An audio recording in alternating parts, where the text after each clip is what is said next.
Seguimos en vivo por la pantalla de DNews este miércoles 11 de febrero y nos vamos a ir a Colombia, una Colombia que está en un momento muy delicado, entrando en una campaña electoral, pero en medio de una ola de terror que asoló al país durante todo el año pasado, que sigue teniendo situaciones muy delicadas, que ahora están empezando a llegar a la propia capital del país. De esto nos va a estar hablando Sergio David González y el invitado que nos trae. ¿Cómo va, Sergio? Buen día.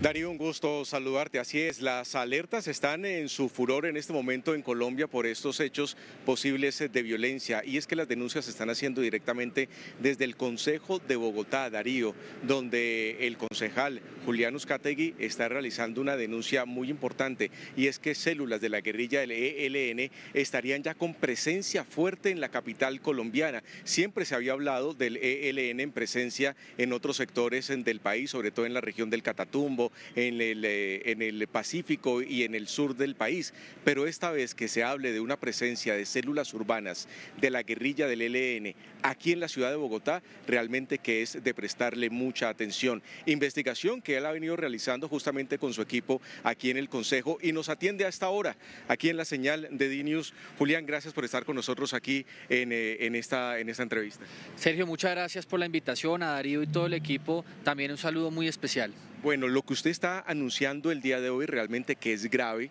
para la seguridad colombiana y sobre todo para la seguridad en Bogotá en momentos electorales que estamos viviendo en este caso.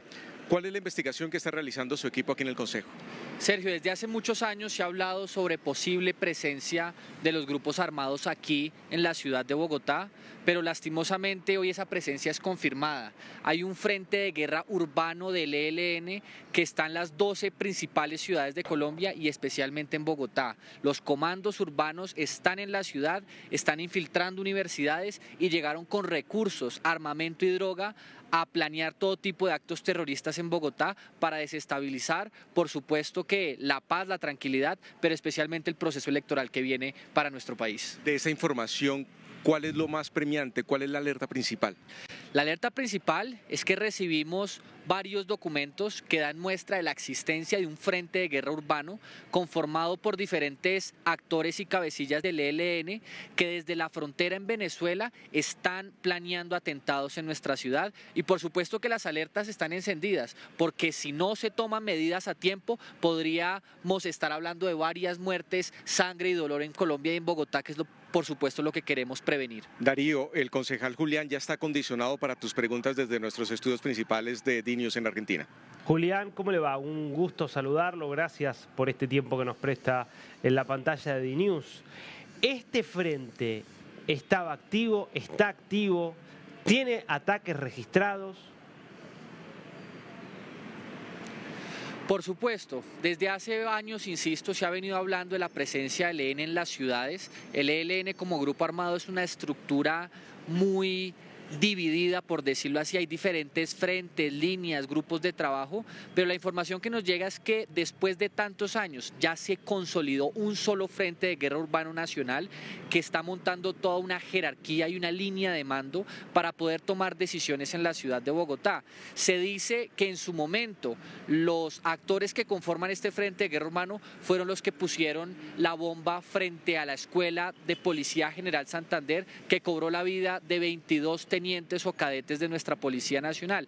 Es decir, las estructuras que por años han generado violencia, terror en Bogotá, en este momento ya están agrupadas, ya están organizadas y están planeando actos terroristas en la ciudad de Bogotá y en las principales ciudades del país. Y cuando usted dice están planeando actos terroristas, ¿qué hipótesis tiene de qué blancos podrían elegir, de qué objetivos podrían perseguir en el actual contexto de un país que está encaminándose a un proceso electoral incierto y que claramente va a significar un parteaguas, gane quien gane?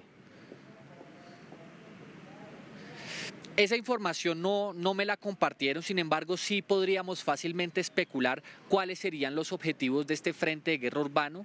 Lastimosamente durante los últimos 3 años el ELN ha desarrollado y ejecutado todo tipo de actos terroristas en el país y especialmente en las regiones rurales del país contra miembros de la fuerza pública, contra actores políticos de oposición al gobierno nacional, contra infraestructura estratégica y en el caso de Bogotá, por supuesto que los CAIs de policía podrían ser objetivos como la hemos visto ya, los actores políticos que hoy hacemos oposición al gobierno y algunos centros comerciales o centros o puntos de alta afluencia de personas tiene que estar en la baraja y por eso el llamado a la administración distrital y a las autoridades es investiguen y sabiendo que se viene una azonada de violencia, pues tengan todos los preparativos para prevenirlos y para reaccionar oportunamente y así salvaguardar la vida de los colombianos y bogotanos. Julián, estos grupos o estos frentes urbanos, ¿estuvieron siempre allí y de alguna forma lograron pasar desapercibidos? ¿O estamos hablando de que hubo un crecimiento del ELN que hace 3, 4, 5 años no tenía presencia, por ejemplo, en Bogotá y hoy la tiene porque ha crecido como ha crecido en distintos puntos del país? Por supuesto, el ELN y las FARC tienen por lo menos 60 años de historia desde su fundación en nuestro país.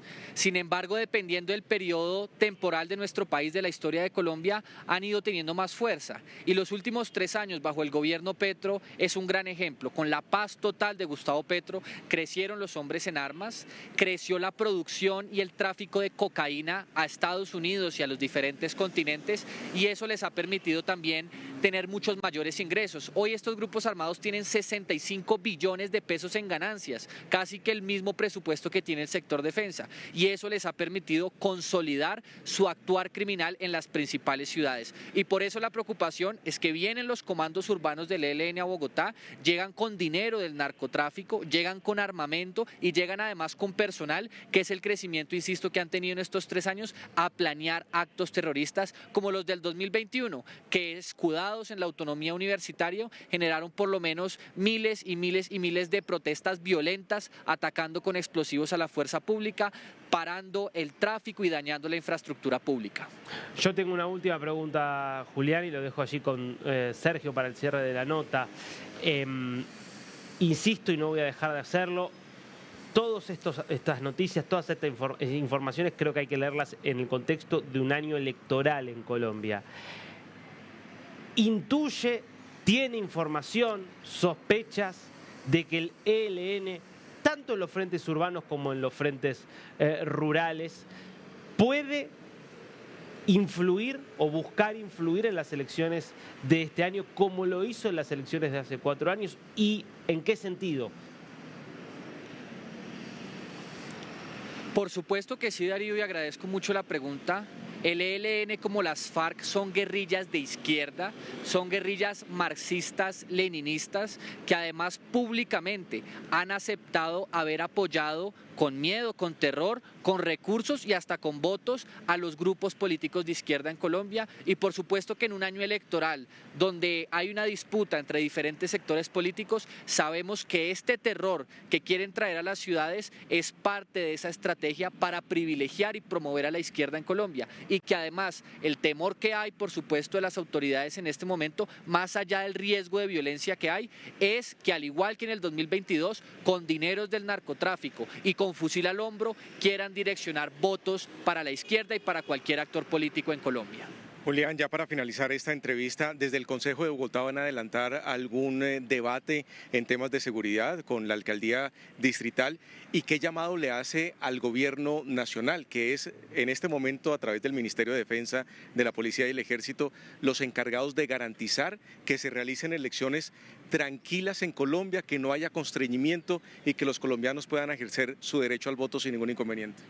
Claro que sí, Sergio, los canales con las autoridades están siempre abiertos, cualquier información que recibamos la vamos a poner en su conocimiento para que tomen medidas, insisto, para prevenir una tragedia en Bogotá respecto a la presencia y operación de los comandos urbanos, pero por supuesto que hay un llamado mayoritario también a las autoridades nacionales, al Ministerio de Defensa y a las Fuerzas Armadas, y es a garantizar elecciones libres en Colombia sin la presión de los grupos armados y sin la injerencia de los recursos provenientes del narcotráfico, que es un cáncer que lastimosamente hoy seguimos padeciendo en nuestro país. Muy bien, Julián, gracias por estar con nosotros. Sergio, muchas gracias, a Darío, muchas gracias, y seguimos adelante en ese sueño de construir y recuperar una Colombia en paz. Muy bien, Darío, ya lo ves, el concejal Julián Uzcategui con estas denuncias que realmente son de tono muy alto, ya con posibilidades de algunos atentados terroristas acá en la capital colombiana, que por lo menos siempre había estado muy ajena a esta situación, al diario vivir de lo que ocurre en varios departamentos de nuestro país, donde los civiles están en medio de las balas y donde, recordemos, Darío, la semana pasada el senador Jairo Castellanos del partido Alianza Verde pues terminó siendo víctima en su esquema de seguridad donde mataron a 2 personas y los victimarios fueron justamente el grupo terrorista del ELN. Así que la situación es muy compleja en tema de orden público por estos días en Colombia. Sin duda, Sergio, y para seguir reportándolo como lo estás haciendo vos desde allí. Gracias, volvemos más tarde.